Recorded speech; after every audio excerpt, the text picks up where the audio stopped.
Welcome to the deep dive. Today, we're taking a closer look at that really devastating terrorist attack in Pahalgam. Happened April 22nd, 2025. Yes, a truly horrific event. And beyond the immediate tragedy, it really has the potential to, well, seriously damage the India-Pakistan relationship, even more than usual. Absolutely.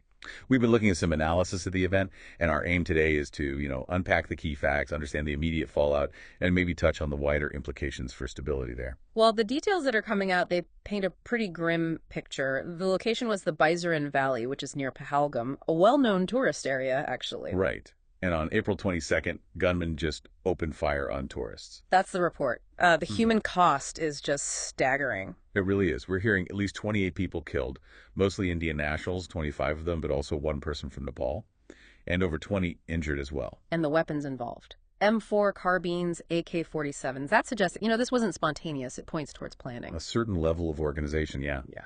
And responsibility was claimed, wasn't it? Yeah, it was, by a group called the Resistance Front.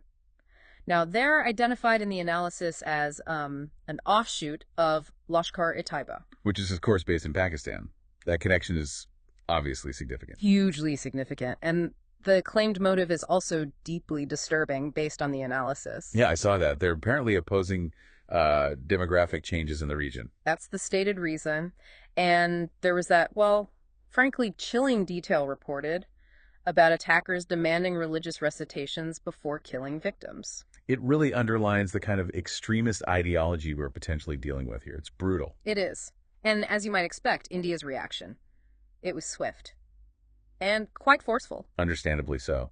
Looking at the history, these steps seem like a pretty major escalation. What were the specifics? Well, the analysis mentions India suspending the Indus Waters Treaty. That's a decades-old agreement, a cornerstone, really. Wow, okay, that's huge. What else? Closing the Wagah-Attari border crossing, expelling Pakistani diplomats from India, pulling military advisors out of Islamabad. So diplomatic ties are being seriously hit. Definitely. And also canceling the SARC visa exemption scheme specifically for Pakistani nationals.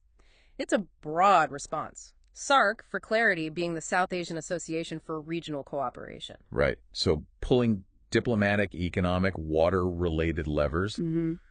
It's comprehensive. It signals very strong condemnation and, I suppose, an intent to apply serious pressure. And internally, the Indian government's response has been resolute, too. Yes. Prime Minister Modi condemned it very publicly, vowed to bring the perpetrators to justice. Standard response, perhaps, but necessary. And there are also reports about plans to permanently boost the army and paramilitary presence in Kashmir. Especially ahead of the Amarnath Yatra pilgrimage, right? Security seems top priority. It does, which, raises questions about whether that deters attacks or just heightens local tensions further. It's a fine line. And Pakistan's position. Predictably, a denial of any involvement in the attack itself. And according to the analysis, they've also warned India about potential retaliation for India's actions. So denial and a warning, which means tensions are incredibly high now. Both sides on high alert, presumably. Exactly. It's gone far beyond a local incident. It's a major international flashpoint now. Has there been much international reaction? Oh, yes. Widespread condemnation. The U.S. Vice President, J.D. Vance, was actually in India around that time and issued a strong statement. Okay, so high-level U.S. condemnation. And the U.K., too, and many other nations. There's global recognition. This is potentially very destabilizing for the whole region. So, summing up, we have this brutal attack, a very firm, multi-pronged response from India, denial and warnings from Pakistan, and global concern. Precisely. The loss of life is, of course, the central tragedy. But the ripple effect on the already fragile peace process, it looks even more difficult now. It really does. What stands out is how one awful event can just cascade so quickly, creating major geopolitical waves in such a complex area. De-escalation is never easy there, is it? History shows us that. Which really leaves a key question for you, the listener, to think about.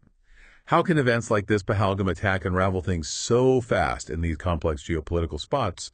And maybe more importantly, what realistic role can international pressure actually play in trying to pull things back from the brink? Something to consider. Thanks for joining us for this deep dive.